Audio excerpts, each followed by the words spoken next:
Ladies and gentlemen, it is time for us to take our keynote address from the president of the Arise Ghana Youth Foundation.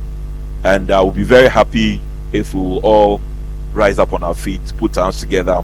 Let's welcome Mr. Emmanuel to give us the keynote address. The president of the Arise Ghana Youth Foundation. A big round of applause for him.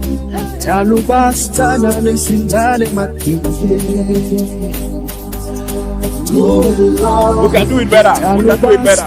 Let's put down together for him. Well done. Let's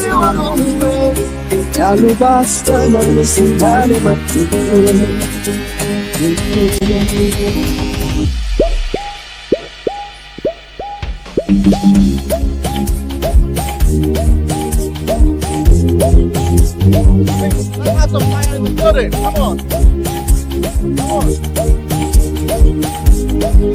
Come on. I'm not seeing the going to the house. Come on.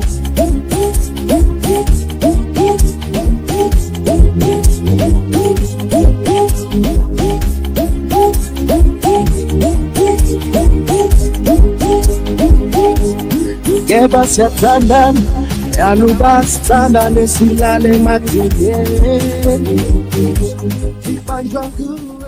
TDG. TDG.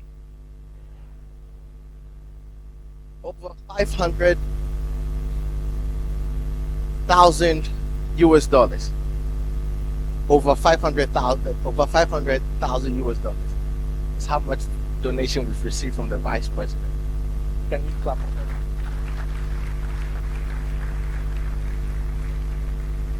that? Anybody who has received free medical care, anybody who has received any of our scholarships for 100,000 US dollars, during COVID, we paid free 50 people for 2 years. All came from her donation. And I hope we all can do better. We can also bring people in to give us more donation. Who is managing my slide?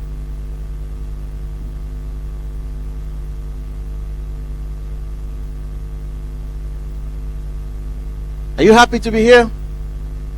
Are you happy to be here?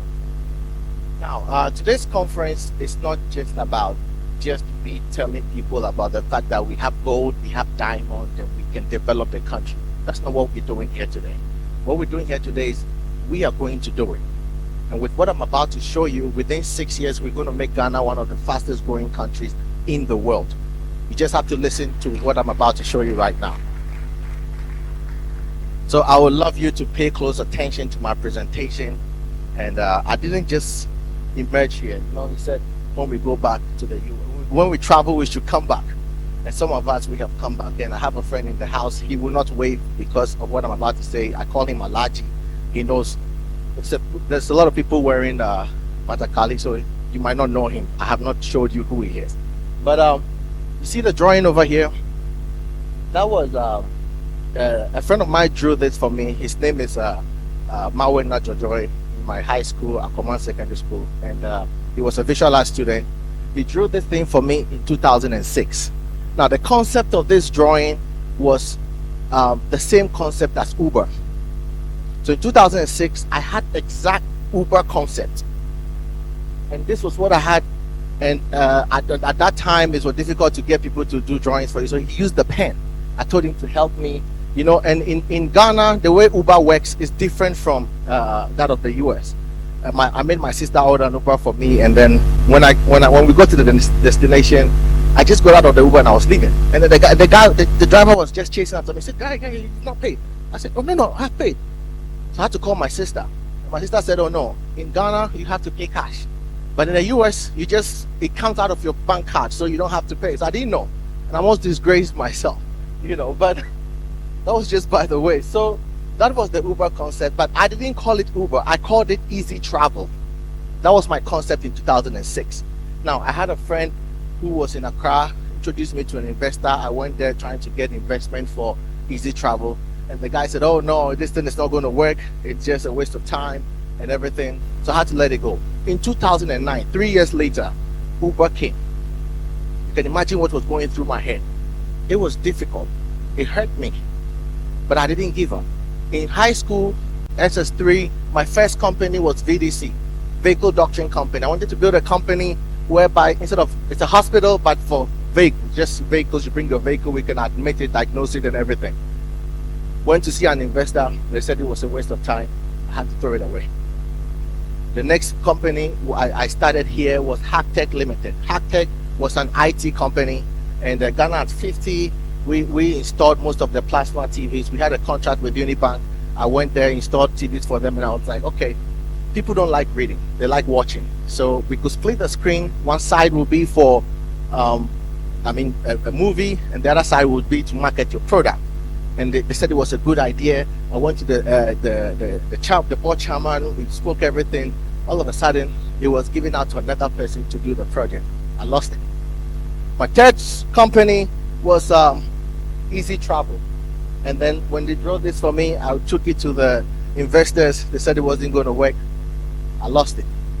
The fourth company was Dimot. I don't give up, right? Because I love my country. I want to really thrive. I'm a young boy at that time trying to make a difference. But I kept doing it. I kept giving it my best, but it was still not working, but I never gave up. My last company was Consteco Limited, which is what brought the trouble, and which I'm about to tell you the story why Alaji became my friend. So Consteco Limited was a construction company. And with my construction company, I worked in a construction company for 6 years. And my boss, when I was leaving the company, he gave me one advice. He said, Ghana is a very difficult country. And as you're leaving, as you're going to start your own business, always have a visa to another country, because the system will frustrate you and you need a place to put your head. I took his advice. I went to look for a German visa. They bounced me. I went to look for a South Africa visa. I got it. I went to hide it. I was working 2012. I started Consteco. My first construction job was after 1 year. 1 year, no job. I started working from a bedroom. We were 6 in the room. It was a boys' quarters, 2-bedroom boys' quarters, 3 boys in one room, 3 boys in another room. And I would convert our bedroom with my 3 cousins into an office. And then when they come home from work, I have to transform it back into a bedroom. Now, at the time, I had some visitors. I was escorting them. My cousin came from work, and I had still transformed the bedroom into an office. He was mad. We had a fight that day, and I had to move my office into the kitchen because we were guys and we didn't cook. So the kitchen was just there. So I moved the office into the kitchen, removed all the taps, everything, turned the whole place into an office, and I was working from there. I was getting projects from VRA, Anglo Gold Ashanti, Multi-Concept. Some of the big gigs, I was getting projects from them. Now, my downfall happened when I started doing government projects. Now, so, this is true story. So, my cousins all left the house, and my uncle gave the house to me. That, okay, now the 2-bedroom boys' quarters is for you. Use the whole place as an office. So now I had a big office, getting big contracts. Went to take a contract from government. It was about 1.2 million Ghana cedis contract, and then I went to sign it. And you know how you have to bribe your way to get the contract. So I did the same thing. It's not good, don't do it. I don't do it anymore. But I bribed my way to get it, and the only way I was able to bribe my way to get it was I borrowed money from Alaji this year. I borrowed $5,000 from him, and I got the contract. Now I was waiting for mobilization to start the project. Mobilization wasn't coming. Alaji's money was to be paid within a month. 3 months down the line, I had not paid Alaji. He was threatening me, and I was walking home one day. It was a Tuesday, I remember, and I was walking home. I lived in East Legon, American House. I was walking home, and I was kidnapped. True story.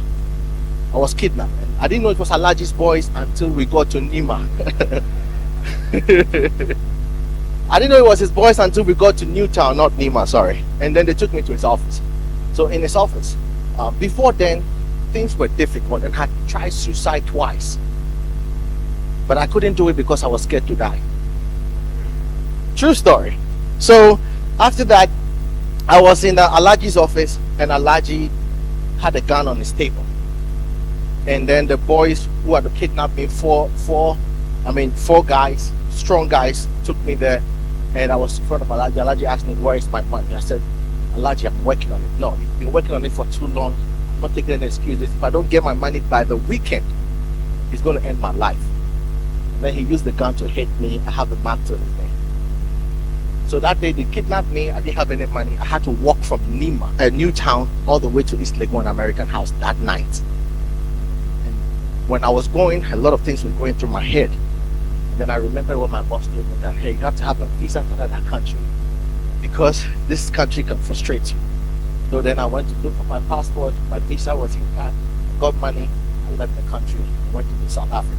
In South Africa, things was difficult, ladies and gentlemen. It was difficult.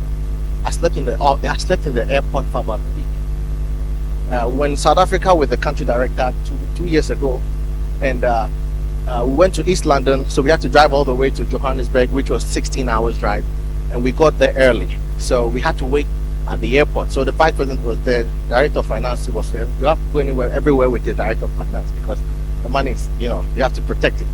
So we went there. We got to Johannesburg, and we got there early in the morning, around 5 a.m., and our flight was later in the evening. So I told them, they said we should go get a hotel and wait. I said, "No, I have a spot," because I've lived in the airport for about a week. So I took them to my spot, and I went there comfortably. I sat down when I was relaxing. Every 30 minutes, vice president will go to the bathroom, come back. Director of operations, director of the country director will go and come back. They couldn't stand it. They was like, "How did you manage this? We should go get a hotel and wait for our next flight." I said, "No, this is what I did for a whole week." Ladies and gentlemen, I was eating of leftovers from people who have eaten of KFC. I slept in my car for months because I had that was my first accommodation. I had somebody who gave me a vehicle to drive as a taxi, and I slept in that car for months. My baggage was in the trunk, so I go to the store. What do you call it? Like ShopRite. And then I go and change. Right? So I was the only taxi with a bad car, but driving in suit, because I went with suit to South Africa and everything. And when it rains, water drains in my car, and everybody wants to have my car. Everybody wants to sit in my car, and I didn't know. I didn't understand that. Sometimes my wheel will go off, so I know that my wheel goes off after every 6 miles of drive. So after every 6 months, I have to get out of the car and tighten it, and then get back into the car. And it was at the peak of xenophobic, and I used to work mostly at night, and I was never scared. Nothing happened to me. I wasn't gunned down. I remember I called Alaji, and so before I left Ghana, I was in debt of 1.5 million Ghana cedis. That's how I had to leave. Why I had to leave the country. So whilst out there, I called everybody that I owed. "Hey, I'm out of the country." Now, I lied to everybody I was in the US, so that if you're looking for me, you're looking at the US, but I'm in South Africa. So everybody was looking for me in South Africa, and I called everybody telling them that, "Hey, I know I owe you, I'm going to pay, but I'm still working things out, and I'm going to get back to you." Everybody I called cursed me, said ill words. It hurt me. It was difficult trying to make a difference, but nobody cared, understanding what I was going through. All I wanted to do was to do a business. All I wanted to do was to do a business. Ladies and gentlemen, life was hard. It was difficult. Alaji called me. I called Alaji. Alaji was the last caller, and Alaji said, "Emmanuel, I know where you are. You're in the US. I will kill you." And I told Alaji, "See, I want to die, but I'm scared to die because if I kill myself, I won't go to heaven. So if you kill me, at least I'll make it to heaven." And then he just laughed, and so I told him that this is my address. You can come and kill me right here. And I gave him an address in the US, but I was in South Africa. I was still scared to die. Ladies and gentlemen, if you're going through difficulties, don't let suicide be an option. There is still hope. There is still hope. This is me now.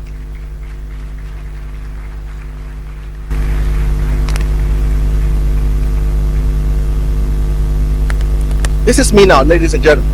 I come to Ghana every 3 months because I have a passion in this country. That was when HOI was established. HOI was established because on all my trips around the world, people have left the country because of difficulties because they can't foot the bill, because they can't pay bills, because they are owing, they are running away from something. And a lot of them get there and you never hear from them. In 2018, when AGY was established, that was my first day I came into Ghana from 2013 when I left South Africa. I came and I paid every individual that I owe. Paid everybody. Because I knew I had a vision here and I wanted to be here. And therefore I walk freely knowing I don't owe anybody a penny. And Alaji is here. Now Alaji loved what we do because Alaji, when I came back to pay his money, $5,000, I told him about HUI and he said all his life he has never seen any honest person like me, because everybody that he owed him money ran away and never brought it back. You know what he did? He gave me that money back, and since then every year Alaji gives AGY $5,000.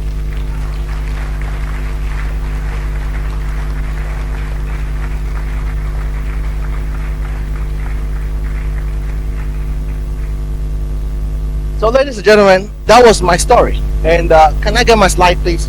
So because of all these that I went through, I said no, enough is enough. There are people going through the same problems or difficulties, and how many of us can leave the country? How many of us are going to get visas? So if we have a chance to build our country, why don't we do it? What are we waiting for? Are we waiting for who? Maybe, I don't know. See, HY, we don't do politics and anything, so I'm trying to be careful I don't mention anybody so that I get incriminated.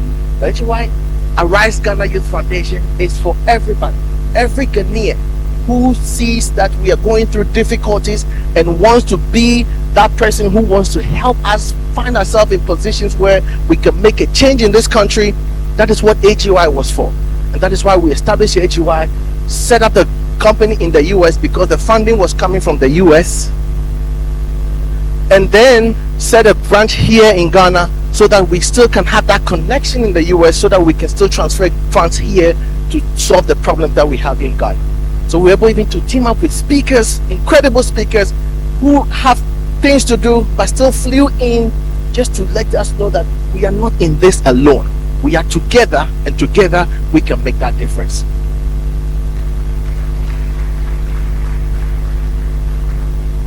So poverty is the root cause of many social issues, such as lack of education, poor health, and crime.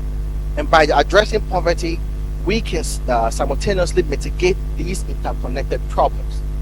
Now, for instance, eradicating poverty leads to economic growth and stability. When people have financial stability, they can contribute more effectively to the economy. HUI believes that everyone deserves a basic standard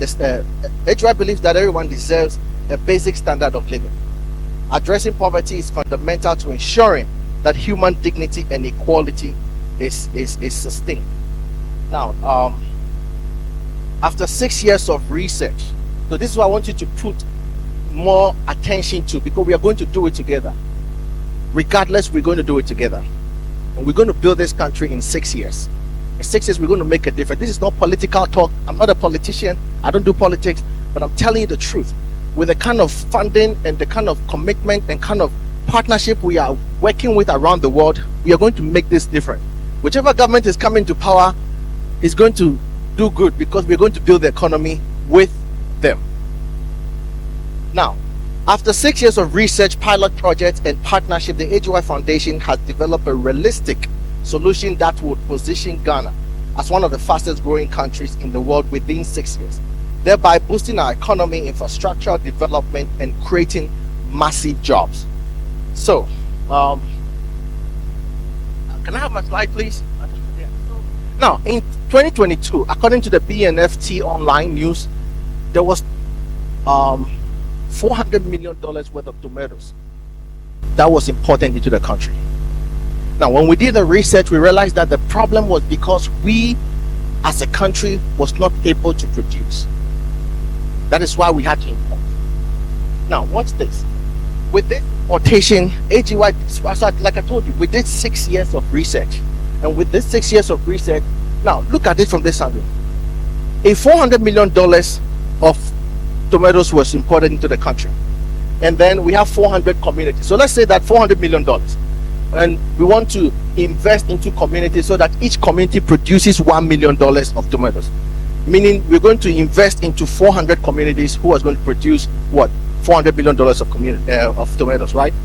So now, let's say the community now gets a village somewhere is getting $1 million in income every year, and then 30% of that income is used for, let's say, operational costs. Let's say paying of salaries. So that is $300,000, right? Now $300,000 into Ghanaian city. At the time I was doing my slide was $4.5 million. Now with 4.5 million Ghana cities, 4.5 million Ghana cities, we can create permanent jobs, 100 in a community with a minimum salary of 2,000 Ghana cities. Minimum. That is AGY's goal. In 6 years, we're going to do this. We're going to do it with you. So don't just look at me, but work with me. Am I making sense? Now, in 6 years, that is what we're going to do. And with all our partnership around the world, we need to show our interest so they don't get disappointed in the money they're going to give to us to do what we're about to do. Now, watch this. So, AGY employees, so that means 100,000 employment per community times 400 communities. That is 40,000 jobs with a minimum of 2,000 Ghana cedis a month. Now, we did a ton of research, from industrial to agriculture to everything, and I'm just breaking it down because we don't have time for me to go into details with all these things with you. But this is what the amount of jobs we are going to create as an organization. So now, the agricultural value chain alone, per our research, should create primary production, that is just the farming, should create between 2 to 5 million jobs after the 6th year. Processing and value addition should create 100,000 to 500,000 jobs. Transportation and logistics should create 50,000 to 200,000 jobs. Packaging and branding should create 10,000 to 50,000 jobs. Marketing and sales should create 20,000 to 100,000 jobs. Research and development should create 5,000 to 20,000 jobs. And then support services should create 10,000 to 50,000 jobs. This is just the agricultural value chain. If we only do agriculture, if we say we won't do anything, we just do farming, that is how much we're going to get, how much jobs we're going to create. But AGY, per our statistics, we should have created 2 to 5 million jobs. But AGY is guaranteeing you that after the 6th year, we are going to create over 1 million jobs, well-paid jobs, which the least salary per month is 2,000 Ghana cedis. Imagine you live in a village somewhere. Imagine you living in a village somewhere and you are paid 2,000 Ghana cedis. That is enough to solve a lot of problems for. Yes or no? So now, look at the difference. This is the game changer. When we go to the communities, we go there and create businesses with them. So we give them the support, the funding, everything they need to create. So first we go and do a research. What can your community do? After the research, we invest into that project. So let's say a community, we go there, we invest into a project, let's say chili pepper. And then after investing in the chili pepper, now the game changer here is, after we have produced, AGY is building packing houses in partnership with a company in the US. Last time I mentioned one of my companies, somebody called them and tried to also get funds from them. So I've tried not to mention companies anymore.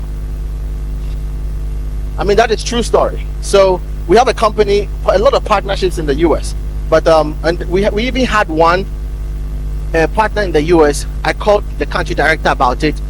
We tried to do the necessary groundwork, and this company, if they had come to Ghana, would have created over 1 million jobs. Now we did everything, only for the very last minute. I even had to fly to Seattle to go and meet the very players that were supposed to make this thing happen. But within the very last minute, I had a call from the country director and said, have I watched the news today? I said, no. I won't mention names, but the one big man went to see that company and wanted to bring the company to Ghana, and it never happened because that big man was very influential. They thought media could go through him into the country, and because of that, we lost our ability to bring that company to Ghana. But it hasn't been lost because we're still working with them and we're still going to bring them. So it's either you do it or you don't do it. We will do it. So when we invest in the community, whatever profit they make, we don't take it. We establish community businesses. So when we establish the community business, whatever profits you get, you use the profit to redevelop your own community. So it's a community business. You've created businesses, you've created jobs, people are working in your community, you're getting money, you're paying your taxes. That's very important. Never run away from the government. But whatever profit the community makes, that profit is reinvested in the community to solve the community need. So one of the things AGY does is, when we come to your community, before they even sign the MOU, we sit down with the opinion leaders and draw an architecture and agree on an architectural design with the community on how the community should look like. So whenever you sell a year, you've made $1 million in profit, or maybe $500,000 in profit, and you want to redevelop your community, we go to the architecture, agreed architectural design. Maybe you want a hospital, we start building it. You want roads, we start building it. Whatever you want based on the architecture design, from your own profit, we start building it. Now, you don't have to worry about the crops that you are producing, because with the parking houses that we are building, the parking houses will create massive jobs. So all you have to do is to produce. Once you produce, we will come and harvest it and pay you. You get your money instant. You produce, we harvest, we pay you. We take you to the parking houses to add value to it. Before we take it, we go and sell it for you on our network. So we are creating networks whereby people are on the network, so that whenever we take your product, parking houses, there is an immediate market for it. Money is guaranteed, jobs is guaranteed, your community is being redeveloped.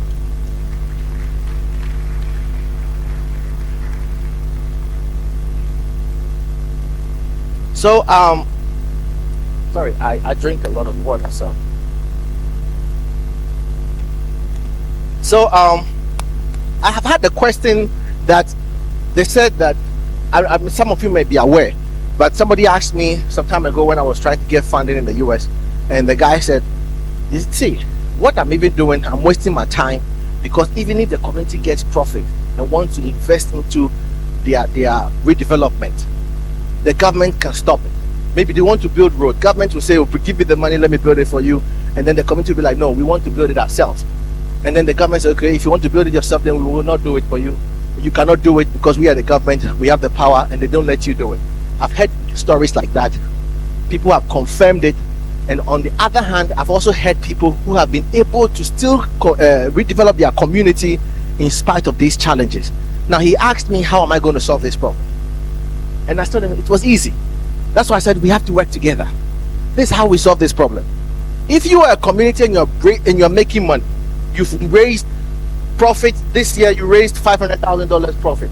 Next year you are raising money, and then the government said, I won't let you build your roads. It's simple. The money is yours. Go and put it in the bank. Get a financial advisor, let them tell you how to invest the money. Invest the money only for 4 years. You know what happens in 4 years? There's going to be another election. By the 4th year, get somebody who can fight for your community. The money is there. Once the person wins election and he's fighting for your community, it's simple. The money has been invested. You just go for it from the investment and come and build your roads, because you have somebody who is fighting for you.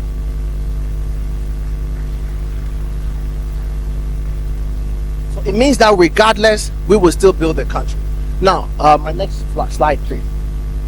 So this is our headquarters that we are building in Akuse, and we hope to finish it within 1 to 2 years, hoping to host the next TDG conference. By then, it has a 2,000-seater auditorium in there, which can host a lot of people. Now, this office, the reason I'm showing it to you here is the headquarters is supposed to employ over 1,000 people. Now, we have regional offices where we have regional directors in all the regions. Some of them are here, and these regional offices is supposed to employ over 300 people who oversees the project we do.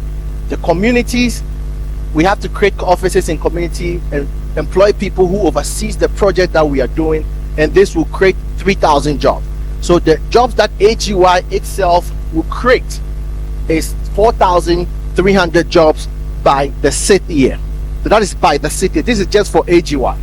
Now, but when we're talking about the jobs we're going to create by the communities that we are empowering to have their own businesses, AGY is guaranteeing you that after the 6th year, we will be able to create over 1 million jobs in this country. Well-paid jobs. And AGY is also from January starting 3 programs. The first one is what we call the mentorship program. Now, the mentorship program is a program that we introduce in schools. So from all schools. Now, any school that has a club, an AGY club in the school. Now, AGY gives you material to become, to become an entrepreneur or to know more about life whenever you get out of school.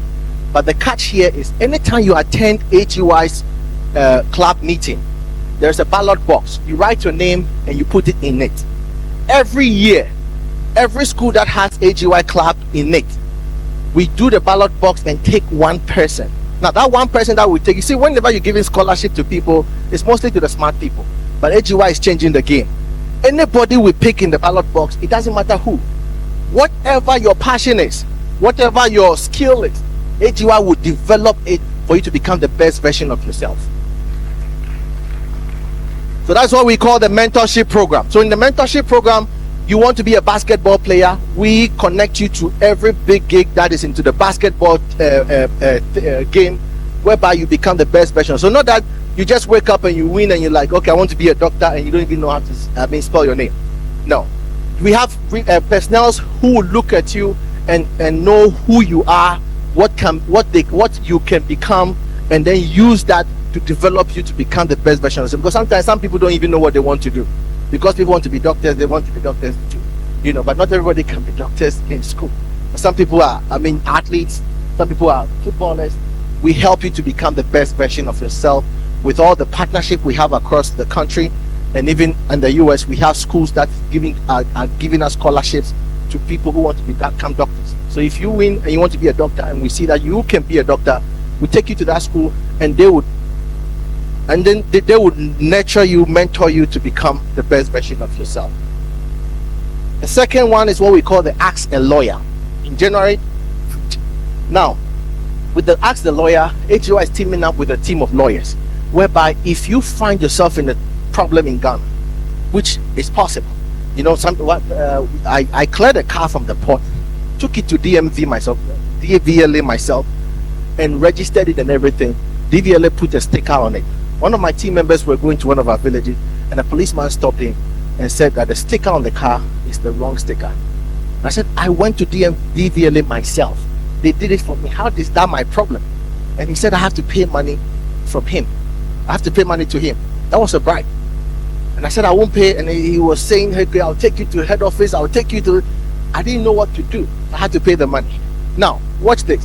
Ask a lawyer. What it does is we're trying to maintain discipline in the country, whereby we can avoid some of these things if you don't know what to do. Assuming you are paid 1,000 Ghana cedis a month, and then a policeman is taking about 100, 200 in a month.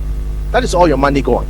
So Ask a Lawyer is a free tool that anytime you are in trouble, whatever trouble, for free, just call them and they will tell you what is the right thing to do so you don't get into trouble. So don't go and get into trouble and call the lawyer. They are only there to show you what to do whenever you are in trouble. When you find yourself in a situation where you can't get out of it, Ask a Lawyer will help you solve that problem.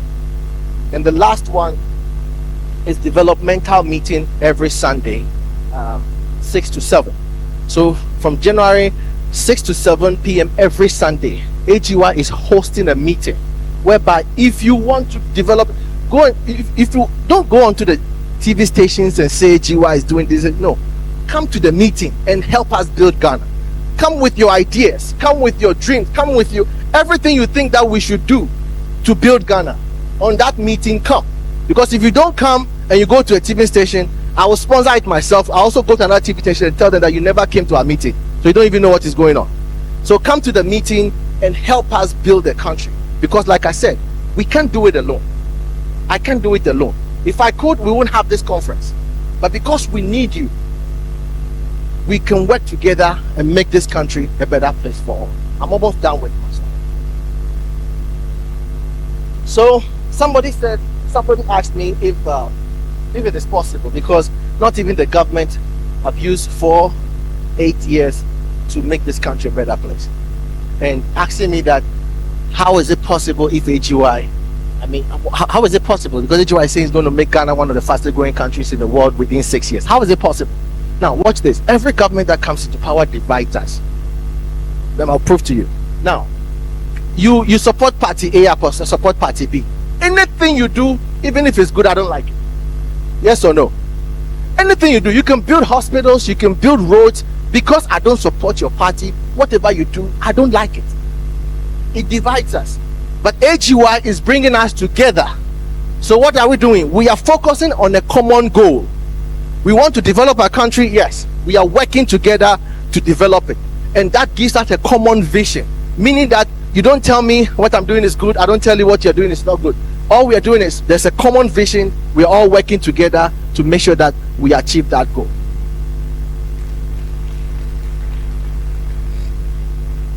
Now, how can you partner?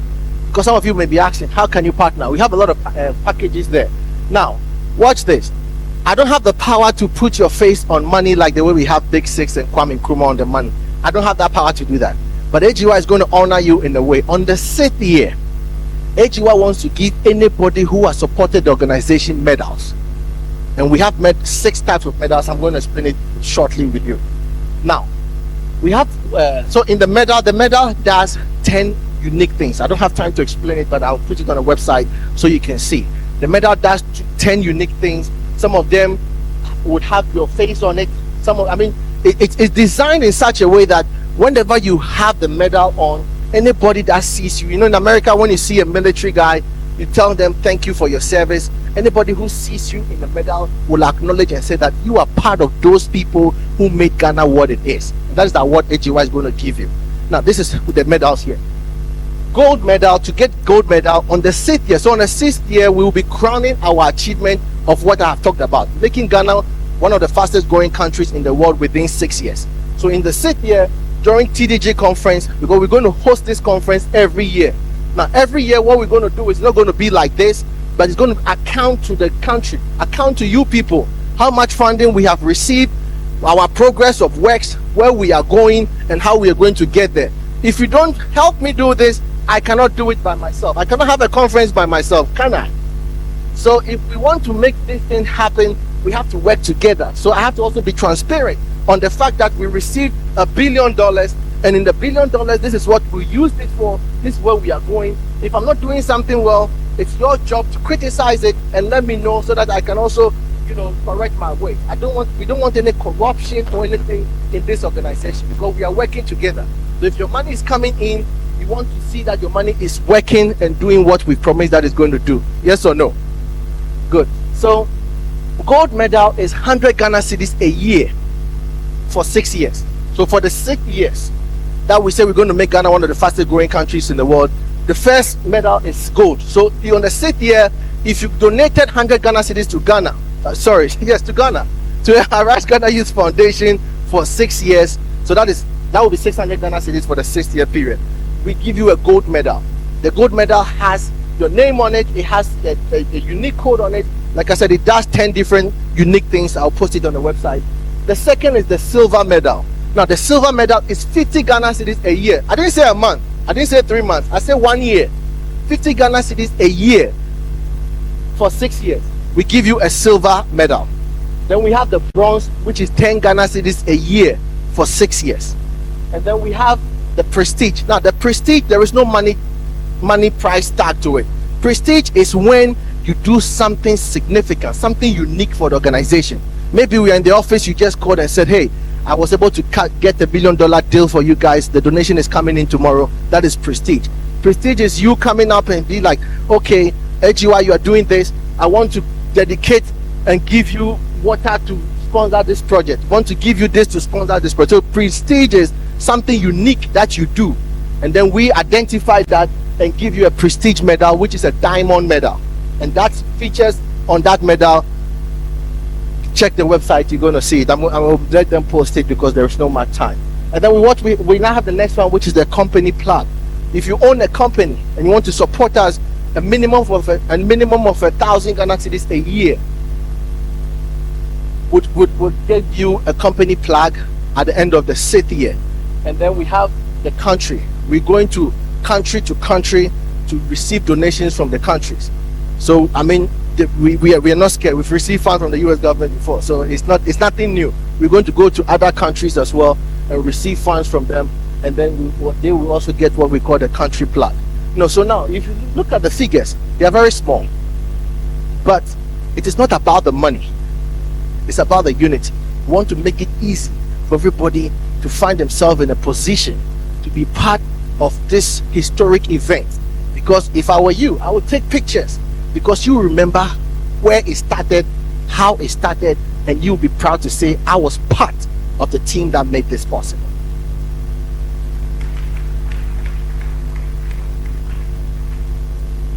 So I'm ending my slide, I'm ending my message, and I want to leave you with 3 things. You can see them. First one is lay your bed. Lay your bed. Every day lay your bed before you get out of the house. Now, as funny as it might sound, we are going to face some difficult challenges. We're going to face some difficult times within the next 6 years. Because, the MC said it. He said that the media would always want to show bad things on the news. Breaking news. Okay, Emmanuel has stolen a goat. That is breaking news. But when I go and donate a goat, it's not breaking news. Right? So they will not show those things. You get it? So there is going to be a lot of negativity, there's going to be a lot of difficulty, there's going to be a lot of challenges given what the country is currently facing right now. We're going to face some difficult moments, difficult times, ladies and gentlemen. But if you lay your bed, you would go back home and sleep on the bed that you laid, which will give you good rest, knowing that there is still more challenge to overcome. Because you have dedicated to this cause to support Arise Ghana Youth Foundation, to make a difference together, you know that even when you are intimidated, even when you are when things looks like it's not possible, you go back and have some rest, and then wake up the next day and say, I am committed to this, and I'm not giving up, and I'm still going to go on and do it. Next thing is commitment. Now, the next thing is commitment. So commitment is, you see, a lot of people say hard work pays off, but I've realized that it's not really hard work that pays off. It's really commitments that pays off. Because if you're not committed, you will give up when the work is hard. You're working hard, it's difficult. I mean, you're using all your strength, your mind, things are coming, hitting you, and things are making you think that you are wasting your time, it is not worth it. But when you're committed to this dream, I promise you that we will be able to make an accomplishment by the 6th year, and then we will host this conference and we will all be proud of what we have done for our country. The last one is consistency. Now, there's a saying that if you strike a tree at a particular spot many times, it would what? It would fall. Consistency is, if we really want to do it, we have to be consistent in doing it. Because if we have to do it and just stop because somebody stepped on your toes, if we have to do it and just say we are tired because people are not doing what they're supposed to do, because the corruption rate is going high, and because things are not working the way we want it, then it means we cannot achieve the dream.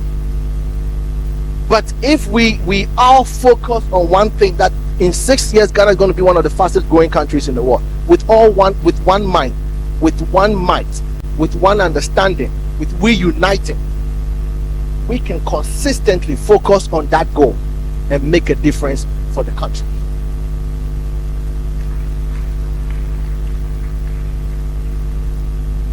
I'll end my message with the story, which I would really want you to listen to this story. It's very important. This story will change your life because it changed mine.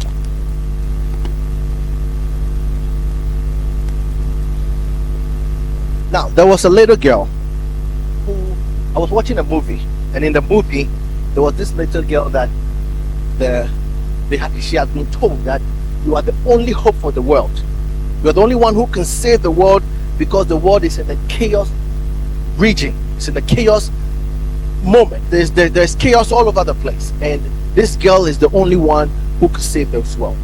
So this girl was fired up. She was happy. She packed her backpack, and then she was walking out of her bedroom. And as she was walking out of the bedroom, she saw her daddy in the living room working on a little project on the dining table. And then as she was about leaving, she said, "Daddy, will you help me go save the world?"